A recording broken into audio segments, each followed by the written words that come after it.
নমস্কার। দুদিন আসেনি তাতেই একদম চারদিকে হইচই পড়ে গেছে, নাটকের কোনো শেষ নেই। আরশোলাদের যে একটা বিরাট মিছিল হয়েছিল কলকাতা শহরের বুকে, সেই খবরটা আপনাদের দিয়েছিলাম। তো শিক্ষামন্ত্রী পদত্যাগ করলেন, আন্দোলন একরকম করে গুটিয়ে এলো, এইসব খবর আপনারা জানেন। তো এইটার পর থেকে যেটা শুরু হলো সেই আপডেটগুলো আপনাদের দেওয়া হয়নি, ছোট করে দেওয়ার চেষ্টা করি, একটু লম্বাও অবশ্য হয়ে যেতে পারে, কারণ অনেক কিছু ঘটেছে। তো মিছিলের পরপরই হঠাৎ নানা রকম বিরাট বিরাট জিনিস শোনা গেল তথাকথিত রাষ্ট্রবাদীদের কাছ থেকে। হিন্দুত্ববাদীরা এখন সনাতনী টনাতনী না বলে নিজেদেরকে বলেন রাষ্ট্রবাদী। সেটার কি মানে আমি জানি না, যাই হোক বলেন। তো তারা হই হই করতে শুরু করলেন সোশ্যাল মিডিয়ায় যে বারাসতের সৌমিত চট্টোপাধ্যায় নামে এক বামপন্থী সমর্থক নাকি প্রধানমন্ত্রীর ছবিতে আগুন দিয়ে মহাপাপ করে ফেলেছেন। তো বিজেপির তো পুরো সেই নিয়ে লেজে আগুন লেগে যাওয়ার মতো অবস্থা, যে যা পাচ্ছেন বলছেন। অতগুলো মিছিল হয়েছে, প্রধানমন্ত্রী এসে রিল করছেন, সে নিয়ে তো চারদিকে প্রচণ্ড খিল্লি হচ্ছে। তাছাড়া পশ্চিমবঙ্গের লোকজন নেতারা ভাবছেন যে কি করা যায় বুঝতে পারছি না। এ বলছেন আজাদি স্লোগান দিলে জেল এমন মারা হবে নাকি বাড়িতে ফিরতে পারবেন না। ও বলছেন প্রধানমন্ত্রীর ছবিতে আগুন লাগিয়েছে, কি ইয়ার্কি হচ্ছে নাকি। আরেক দিক থেকে আরেক দল তেড়ে এসে বলছে অভিনেত্রী খুব খারাপ ছবি নিয়ে ঘুরেছে মিছিলে, শ্রীলেখা মিত্রর কথা বলা হচ্ছিল। তো একজনকে শুনলাম এর মধ্যে যে ইন্টারনেটে খুব চেঁচাচ্ছেন যে ভাবুন এমন সাহস, প্রধানমন্ত্রীর গালে এক চড় মেরে দিয়েছে। তো আমি খুব আশা নিয়ে চমকে গিয়ে তাকিয়ে দেখি যে ও বাবা, প্রধানমন্ত্রী টন্ত্রী নন, ছবিতে চড় মেরেছে। তো সেই নিয়ে চেঁচাচ্ছে। এদের এমন ভাব যেন ভারতবর্ষে এই প্রথম একজন প্রধানমন্ত্রী কিংবা মুখ্যমন্ত্রী হলেন। তো কঙ্গনা রানাউত অবশ্য বলেছিলেন 2014 সালে ভারতবর্ষ প্রথম স্বাধীন হয়। তো এই যাদের জ্ঞানগম্যী তাদের তো এরকমই হবেই।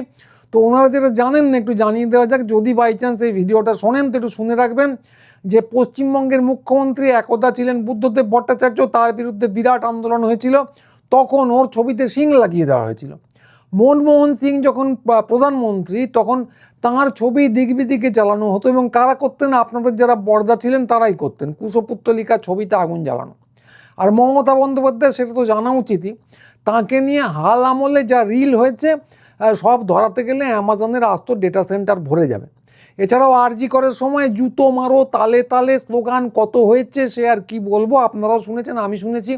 ভালো কি মন্দ সে অন্য কথা, কিন্তু কথাটা হচ্ছে যেগুলো হয়েছে, এক নম্বর আপনাদের বিরোধী দলের লোকজনের উদ্দেশ্যে হলে সেগুলো ভালো, আর আপনাদের দলের প্রধানমন্ত্রী কিংবা মুখ্যমন্ত্রীকে হলে উদ্দেশ্যে হলে সেটা খারাপ। মানে আমার বর্জ্য পদার্থে গন্ধ নেই, অমুকেরটায় গন্ধ, এই খুব খারাপ যুক্তি। এটা গেল প্রথম কথা।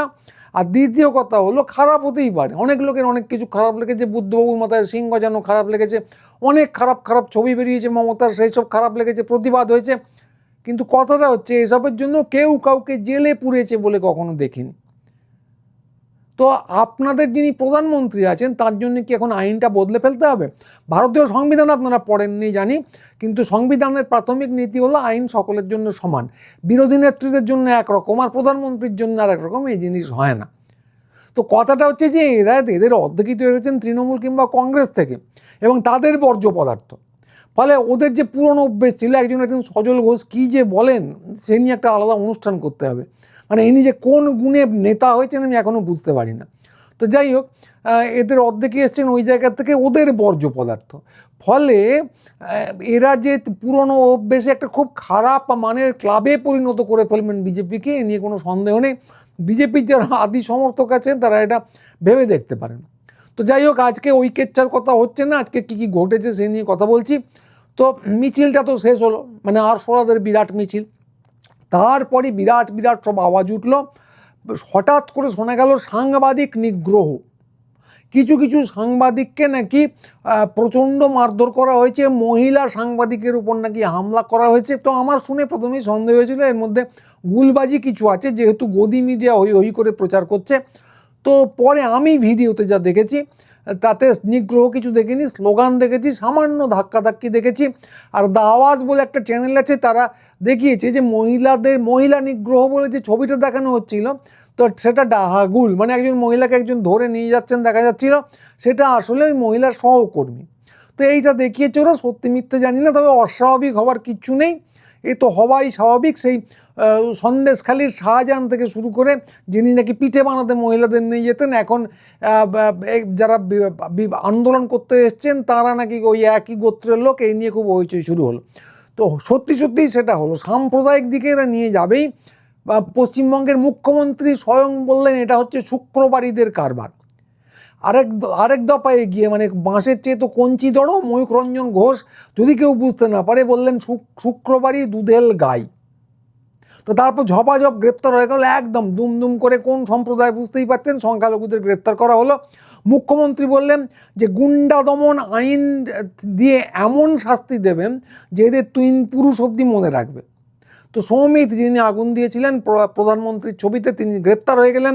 শ্রীলেখা মিত্র যিনি একটা পোস্টার নিয়ে ঘুরছিলেন মিছিলে, আর কিছু করেননি, তো শ্রীলেখা মিত্র নামে এফআইআর হলো, বাড়িতে রীতিমতো হামলা হলো।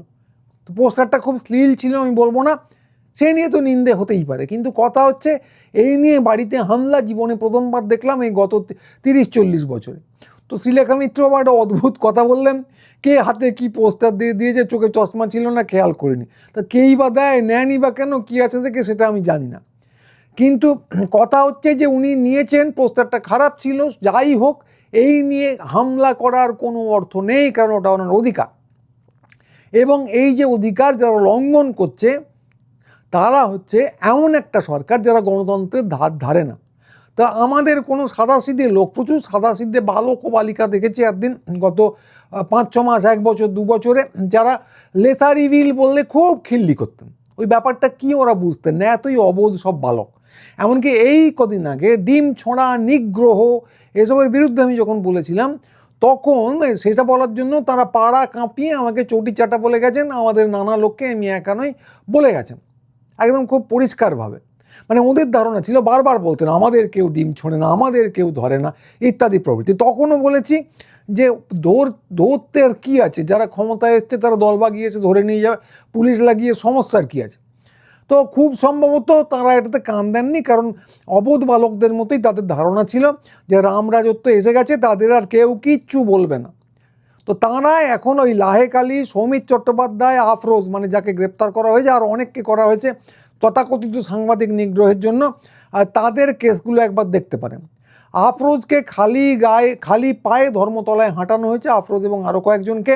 এবং ডিম মিডিয়া তখন নাকি একটা মিছিল করেছে, বলা বাহুল্য সরকারি স্পন্সর্ড মিছিল। তো সেই সরকারি স্পন্সর্ড মিছিলে তথাকথিত সাংবাদিকরা নাকি খুব গর্জে টর্জে উঠেছে। তো তারা এতে হুলিয়ে আনন্দ করেছেন, এদের এরকমই হওয়া উচিত। তো কী ধরনের সাংবাদিকেরা, মানে সাংবাদিকতা পাশ করে সাংবাদিক হয়েছেন কিনা আমার যথেষ্ট সন্দেহ আছে। কারণ পৃথিবীতে আমার বিরুদ্ধে কিছু হলে আমি রেগে গিয়ে বলতে পারি বেশ হয়েছে, কিন্তু সাংবাদিকতা পেশার একটা বিশেষত্ব হলো, যেটা তাদের করতেই হয়, ব্যক্তি স্বার্থের ঊর্ধ্বে উঠে প্রতিবেদন করতে হয়, যা খুশি তারা বলে দিতে পারেন না। ফলে এরা সাংবাদিক নন, এ নিয়ে কোনো সন্দেহ নেই। তো যাই হোক, ডিম মিডিয়া তাতে ঘুলিয়ে আনন্দ করেছে। তাদের ওই গুটি কয় মিছিলে দেখলাম যে ধর্মতলায় বোধহয় 5-7 জন না 25-30 জন লোক গোল হয়ে অনেকটা জায়গা দখল করে স্লোগান দিচ্ছেন। তো অন্যদের তো লোক হলেও জায়গা দেওয়া হয় না, এদের লোক হয় না কিন্তু জায়গা দেওয়া হয়, সরকারি স্পন্সর্ড হলে যাওয়া হয়। তো এই সব হচ্ছে। তো লেসার ইভিলের কথা বলছিলাম আমি। তো ওরা ভেবেছিলেন যে ওদের বোধহয় কিচ্ছু হবে না। তো সৌমিত, যার কথা বলছি বারাসাতের, তিনি এর আগে আগের মুখ্যমন্ত্রীকে চোর বলেছেন, অপছন্দের লোকজনকে ছোট লোক বলেছেন। আমার পছন্দ নয় স্যার, একটা এই ধরনের কথাবার্তা পছন্দ নয়, কিন্তু গ্রেপ্তার ভাবা যায় না। আজ সে একটা ছবি পুড়িয়েছেন বলে তাকে পুলিশ তুলে নিয়ে যাচ্ছে। তো সব থেকে কৌতূহলোদ্দীপক ব্যাপার হলো শ্রীলেখা মিত্রের। তো কয়েকদিন আগে, মানে এই ভোটের কিছুদিন আগে, মাইক ধরে জনসভায় বলেছিলেন ডাইনি, একদম আগের মুখ্যমন্ত্রীকে লক্ষ্য করে বলেছিলেন ডাইনি, নাম সারা চেয়ার থেকে, হিড় করে নামাতে হবে আমাদের 26-এর ইলেকশন। তো ডিম মিডিয়া তাকে খুব আদর যত্ন করেছিল, সে সময় মাথায় তুলে নেচেছিল। তো পুলিশের কথা কেউ তো ভাবেইনি। তো নির্বাচন হয়ে গেছে, নামানো হয়ে গেছে, এবং উনি যা চেয়েছিলেন তাই হয়েছে। তো লাভটা কী হয়েছে, এবার স্রেফ একটা পোস্টার ধরার জন্য ওরই নামে থানায় এফআইআর, বাড়িতে লোক চলে যাচ্ছে হুমকি দিতে। আর সেই ডিম মিডিয়া যারা মাথায় তুলে নেচেছিল, এটাকে বলছে জনরোষ। তা যে সমস্ত সরলমতি বালক বালিকাদের কথা বলছিলাম, তাদের বলি এইটাই হলো গ্রেটার আর লেসার ইভিলের মধ্যে তফাৎ। ডিম ছোঁড়া নিয়ে যে আপত্তি করা হচ্ছিল, ডিম মিডিয়ার গুজব নিয়ে যে আপত্তি করা হচ্ছিল, সেটা তৃণমূলের পক্ষে থাকার জন্য না, গণতন্ত্রের পক্ষে থাকার জন্য। তো শ্রীলেখা মিত্রের এইটা নিয়েও আমি নিন্দে করছি, আপত্তি করছি। ওনার অধিকার সম্পূর্ণ আছে যা খুশি পোস্টার নিয়ে ঘোরার, খুব স্পষ্ট করে বলছি। এটা কেন, তার জন্যেও না, আমি যে ওনার সুরিদ কেউ বলবে না সারা পৃথিবীতে, কিন্তু আমি চাই যে শ্রীলেখা মিত্র আবার মঞ্চে উঠে যে কোনো মুখ্যমন্ত্রীকে অবাধে ডাইনি বলে সম্বোধন করুন। আমি পছন্দ করব না, নিন্দে করব, সেদিনও করেছি, এখনও করব, কিন্তু সেই জন্যে পুলিশ, হুমকি, হামলা এই সমস্ত শুরু হলে শ্রীলেখা মিত্রর পক্ষেই থাকব। তার কারণটা হচ্ছে শ্রীলেখা মিত্র এখানে ব্যাপার নন, অভিষেক ব্যানার্জি এখানে ব্যাপার নন। ব্যাপার হচ্ছে যে গণতন্ত্রের কিছু রীতিনীতি আছে, তা লঙ্ঘন করে ফ্যাসিবাদের দিকে এগোতে হলে তার প্রতিবাদ করতেই হবে। আর শ্রীলেখা মিত্রকে বা সৌমিতকে এটাও মনে রাখতে বলবো, সেদিন যারা পাম্প দিয়ে ফুলিয়ে বেলুন করেছিল তারা কিন্তু সঙ্গে নেই। সিপিএমের একজন বিধায়ক আছেন, তিনি কালো ব্যাজ পরে সাংবাদিক নিগ্রহের প্রতিবাদে ঘুরছেন। চারদিকে যারা খুব হৈ হৈ করে বিপ্লব বিদ্রোহ করেছিল তারা কিন্তু কেউ তার পক্ষে কোনো বিবৃতি দিচ্ছে না। এমনকি যাদের ডাকে মিছিল ডাকা হয়েছিল, পথে নেমেছিলেন ছাত্র যুবরা, তাদের সাহস অদম্য, কিন্তু তাহলে তাদের দলের যারা নেতা তারাও মিনমিন করে বলছেন সাংবাদিক নিগ্রহটা খুব খারাপ হয়েছে, তথাকথিত সাংবাদিক নিগ্রহ। কেউ কোনো খবরে নিয়েছেন বলে শুনিনি, কিন্তু ওদের ওই যে অভ্যেস হয়ে গেছে যে ডিম মিডিয়া যা দেখাবে তাই ধ্রুব সত্য, ওর বিরুদ্ধে যাওয়া যাবে না, ওরাই নাকি জনমত তৈরি করে। এই ককরোচ জনতা পার্টির আন্দোলন দেখিয়ে দিয়েছে যে ওরা জনমত তৈরি করে না, কেউ ওদের ধার ধারে না। তবুও এদের যে অভ্যেস আছে, বয়স হয়ে গেলে যা হয়, চিরকাল থেকে এসেছি টিভিতে হলে বলে বাবা লোকে ভাবে কি দারুণ একটা লোক, আমি টিভিতে কথা বলতে পারি। তো সেইটা ওরা ভেবে এসেছেন, এখনও ভেবে যাচ্ছেন, ভাবছেন ওটাই জনমত, এবং তাদের সামনে মিনমিন করছেন। তো যদি এই ভয়াবহ দিন কাটে তাহলে কিন্তু সেটা ওই নেতাদের জন্য না, এই দিল্লির আরশোলা বা ইন্টারনেটে আমরা যারা হইচই করছি তাদের জন্যই। দিল্লির আরশোলারা এই গ্রেপ্তার নিয়ে মুখ খুলছে। আর ওই যে বললাম, যারা পাম্প দিয়ে ফুলিয়েছিল একটা সময়, লেসার গ্রেটার বলে কিচ্ছু হয় না বুঝিয়েছিল, তারা দেখবেন চুপচাপ আছে। কেউ কালো ব্যাজ পরে ঘুরছে, কেউ আর প্রতিবাদ করে উঠতে পারছে না, আর কেউ তো একদম উল্টো দিকে নাম লিখিয়েই ফেলেছে। ফলে এই ব্যাপারটা কিন্তু মাথায় রাখতে হবে। তাই আমি স্পষ্ট করে বলি যে গত কয়েক বছর ধরে ডিম মিডিয়া যা করে চলেছে সেটা নিছকই দালালি। যখন কাজে লেগেছে আপনাদের ব্যবহার করেছে, সৌমিত এবং শ্রীলেখা উভয়কেই বলছি, এখন দরকার ফুরোতেই জনরোষ দেখাচ্ছে। অভিষেক ব্যানার্জিকে ডিম ছড়া নিয়ে ধেই করে নাচার কোনো কারণ নেই, কারণ অভিষেক ব্যানার্জি যাই করে থাকুন ওটার গণতন্ত্রের হত্যালীলা হচ্ছে ছোঁড়াটা। এই জিনিস আপনাদের ঘাড়ে এসেছে এবং এসেই চলবে কয়েকদিন পরে। যথেষ্ট বোকা বনেছেন একদিন মিডিয়ার হাতে, মানে এমনকি আমি বা আমাদের ধরুন প্রতিষ্ঠান, এরা তৃণমূলের থেকে কী পাচ্ছে এটা নিয়ে গুছিয়ে কুচ্চ করেছেন, ডিম মিডিয়ার প্ররোচনায় বোকা বনেছেন। কারণ প্রশ্নটা হচ্ছে গণতন্ত্রের, তৃণমূলের পক্ষে বা সিপিএমের পক্ষে এটা কোনো ব্যাপার না, গণতন্ত্রের পক্ষে এবং বিজেপিকে বলতে দেওয়ার পক্ষে। বিজেপিকেও মেরে ধরে আটকানোর কোনো কারণ নেই, ওরা যদি বলতে চায় ওদের বলতে দেওয়া উচিত। ফলে এই যে কথাটা, এটা হচ্ছে পুরোটাই যা বলছি গণতন্ত্রের স্বার্থে, আমরা যা বলে এসেছি গণতন্ত্রের স্বার্থে, কাজে প্লিজ আর একবার বোকা বনবেন না। তো এইটা একটা কথা। আর দ্বিতীয় যেটা, আমি ঘটনা পরম্পরার বর্ণনা দিচ্ছিলাম, ঘটনা পরম্পরার বর্ণনায় এরপরই একদম নাটকীয় মোড় হলো। তো এই যে গ্রেপ্তার হলো, শুধু পশ্চিমবঙ্গে হয়েছে তা তো নয়, বিহারে হয়েছে, আসামে হয়েছে এবং দিল্লিরও কয়েকটা জায়গায় নাকি হচ্ছিল। তো পশ্চিমবঙ্গের নেতারা মিনমিন করেছেন, সারা ভূভারতে আমি দেখিনি আর কোনো নেতাদের এরকম মিনমিন করতে, বিরোধী নেতাদের কথা বলছি। কেউ তো সবাই জানে গোলমাল হয়েছে, কিছু অপ্রীতিকর ঘটনা ঘটেছে, খারাপ হয়েছে, ঠিক আছে, কিন্তু বিজেপি সরকার যা করে চলেছে তার তুলনাগুলো নগণ্য। আর এখানেই দেখবেন রাগ বাড়িয়ে আমরা খুব দুঃখিত, আক্রমণ ঠিক হয়নি, কিছু লোকজন ঢুকে পড়েছিল আমাদের মিছিলে, ঢপের চপের কথাবার্তা বলে যাচ্ছেন। এদের সত্যি কথা বলতে কি যে এই নেতৃত্বকে নিয়ে যারা ছাত্রজীব আছেন কতদূর যাবেন আপনারা ভেবে দেখুন। তো যাই হোক, দিল্লির লোকজন এটা মানেননি। নেহা বলে যে মেয়েটি আছে, খুব সোজা বলেছে, সে আয়েশার নেত্রী বলেছে বিহারে কিন্তু আবার আন্দোলন শুরু করব। সৌরভ দাস, যিনি ককরোচ পার্টির নেতা, তিনি কপিল সিব্বলকে নিয়ে সাংবাদিক সম্মেলন করেছেন, বলেছেন এটা কিন্তু ছেড়ে দেবো না, আবার আন্দোলন শুরু হবে। যেই বলা তেমনই কাজ। আমাদের দিল্লির সরকার একদম মাস্টার স্ট্রোক দেখাতে শুরু করেছে। এটা তো প্রথম মাস্টার স্ট্রোক নয়, এটা দেখিয়েই চলেছে। ধরুন প্রথমে সোনাম ওয়াংচুককে বলা হচ্ছিল যে চীনের দালাল, তারপরে দেখা গেল চীনের দালালকে ফলের রস খাইয়ে একদম চীনের থোঁতা মুখ ভোতা করে দেওয়া হয়েছে, মাস্টার স্ট্রোক। তারপর আরশোলাদের বলা হচ্ছিল বিদেশি দালাল, তারপর তাদের সঙ্গে হাত মিলিয়ে চুক্তি টুক্তি করে একদম বিদেশি হস্তক্ষেপকে চুরমার করে দেওয়া হলো। তারপর এলো শিক্ষামন্ত্রীর পদত্যাগ। প্রথমে শোনা যাচ্ছিল শিক্ষামন্ত্রী কিছুতেই পদত্যাগ করবেন না, এটাই হচ্ছে মোদিজির মাস্টার স্ট্রোক। তারপর তাকে পদত্যাগ করা হলো, শোনা গেল সেটাও আর একটা মাস্টার স্ট্রোক। তারপর থেকে ওই যে ডিপ স্টেটের কথা শোনা যাচ্ছিল, সে ডিপ স্টেট কিন্তু আর মুখ লুকোনোর জায়গা পাচ্ছে না। শোনা যাচ্ছে যে কোনো ডিপ স্টেট নাকি একদম বাথরুমে গিয়ে লুকিয়ে বসে আছে। তো এরপর যেটা শুরু হলো যে দিল্লি, বিহার, পশ্চিমবঙ্গ, আসামের যে মনসবদাররা আছেন, এরা তো ওদের দিল্লির কর্মচারী চাকর বাকর ছাড়া কিছু ভাবে না, যদিও নানা রকম ভারী ভারী নাম আছে, ইনি মুখ্যমন্ত্রী, উনি অমুক তমুক। তো এরা খুব হইচই করছিলেন অভ্যেসবশত। আজাদি স্লোগান দিলে হাড় ভেঙে দেবো, শুক্রবারই দুধেল গাইদের কী সব করে দেবো, তিন পুরুষ মনে রাখবে এমন শাস্তি দেবো। তো দিল্লিতে অভিজিৎ, সৌরভ বা নেহারা যেই বললেন যে আন্দোলন শুরু করব, তখনই এসে গেল পরের মাস্টার স্ট্রোকটা। তো মোদিজি কি বললেন না, তার আগে আর একটা জিনিস ঘটলো। জানা গেল যে আমাদের প্রিয় মুখ্যমন্ত্রী বলছিলেন গুন্ডা নমুনা আইন প্রয়োগ করে দেবো, জানা গেল ওটা এখনও আইনই হয়নি। ফলে এটা একটা ছোট জুমলা বলতে পারি আমরা। আর দ্বিতীয় যেটা জানা গেল, ওরা হইচই করতে মোদিজি নিয়ে এলেন মাস্টার স্ট্রোক। তো পরিষ্কার বলে দেওয়া হলো দিল্লি থেকে সমস্ত এফআইআর বাতিল করতে হবে। ব্যাস, এই মাস্টার স্ট্রোকে আপনারা কল্পনা করতে পারবেন না, সমস্ত আন্দোলনকারীর থোতা মুখ ভোতা হয়ে গেল যে যদি সবাইকে ছেড়ে দেওয়া হয় বেটারা আন্দোলন করবে কি করে, মোদি তো সব কিছু সম্ভব হয়। তো এইটা হলো ঠিকই, কিন্তু সনাতনী আমাদের যে পুরনো ভাইরা আছেন যারা মনসবদার, যারা নিজেদের রাষ্ট্রবাদী বলে চেঁচামেচি করেন, তারা কিন্তু এটা এখনও বুঝে উঠতে পারেননি মাস্টার স্ট্রোকে যে তাঁদেরই বলি দিয়ে দেওয়া হতে পারে, এইটা বুঝতে পারেননি।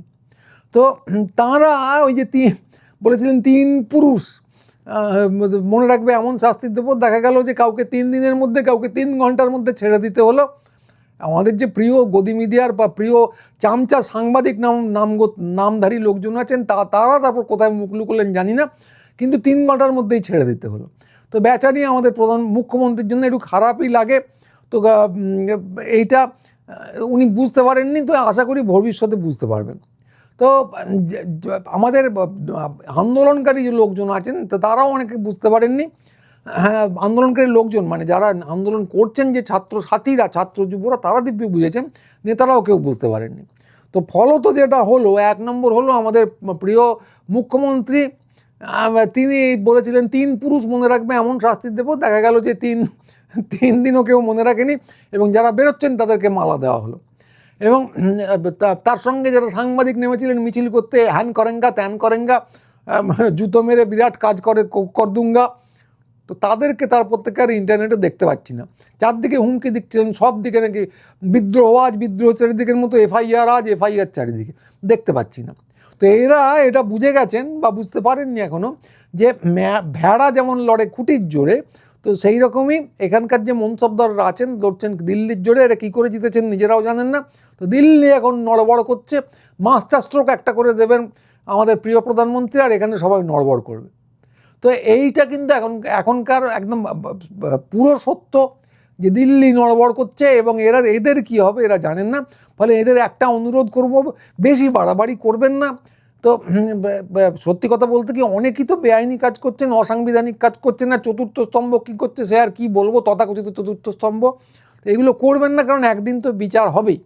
আর আরেকটা কথা বলবো, যারা তথাকথিত নেতা বিরোধী দলের, তারা মিনমিন করে গেছেন। একদিন যখন মিছিলের লোকজনকে ধরে নিয়ে যাওয়া হলো সংখ্যালঘু চিহ্নিত করে, তারা কেউ কেউ বলছিলেন যে ওরা আমাদের লোক নয়, বহিরাগত। তো এখন মালাটালা দিচ্ছেন, এগুলোকে কিন্তু দ্বিচারিতা বলে। যদি আন্দোলন করেন, সৌরভ দাস যেমন বলেছেন, একটি লোককেও ছেড়ে যাব না, এই অবস্থানটা নিতে হবে। কারণ লোকে এখন কিন্তু বিরোধী খুঁজছে। যদি আপনি ইনস্টাগ্রামে যান, সোশ্যাল মিডিয়ায় যান, দেখবেন যে এই তথাকথিত গদি মিডিয়া কেউ দেখে না, জনমত তৈরি হচ্ছে সোশ্যাল মিডিয়ায়, লোকজন দেখছে, আনন্দ করছে। কম বয়সী ছেলেমেয়েদের কথা ছেড়েই দিন, মোদিজির রিল নিয়ে যাওয়া হয়েছে সে তো অকল্পনীয়। মানে আমি একবার ইনস্টাগ্রাম খুললেই দেখছি তাই চলছে। তো এই সময় লোকজন কিন্তু বিরোধী চায়। কালো ব্যাজ এটে গদি মিডিয়াকে তুষ্ট করার জন্য একজন বিরোধী বিধায়ক ঘুরছেন, এই জিনিস লোকে দেখতে চায় না। তো কথাটা হচ্ছে এই, আজকের পরিস্থিতি আমি অগ্নিগর্ভ বলবো না, কিন্তু যথেষ্ট আশাব্যঞ্জক। তো এই আশাব্যঞ্জক পরিস্থিতি এখন আছে। তো আজকে এই টোন নিয়ে শেষ করব, কারণ অনেক লম্বা হয়ে গেছে। তো যারা আন্দোলন করছেন তারা আন্দোলন করে যান, আওয়াজ তোলা দরকার। আর গদি মিডিয়ার লোকজনকে বলবো, আপনারা দয়া করে সোশ্যাল মিডিয়ায় আসবেন না, ওখানে কেউ দেখে না আপনাদের। আপনারা সরকারের পায়ে ধরে 2-4টি টাকা আদায় করার চেষ্টা করুন, যদি কিছু দয়া দাক্ষিণ্য করে টাকা দেয়, আর কতদিন গদি মিডিয়া টেকে দেখুন। আর যারা নেতা আছেন তাদেরকে বলবো যে মিনমিন করবেন না। বাংলা এখন নিজের বিরোধীকে চায়, ভারতবর্ষ এখন নিজের বিরোধীকে চায়, একজন প্রাজ্ঞ বিজ্ঞ সুকৌশলী রাজনীতিবিদকে কেউ চাইছেন না।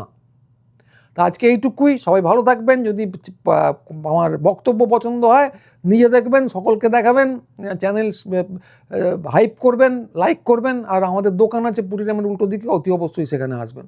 আজকে এইটুকুই, সবাই ভালো থাকবেন, নমস্কার।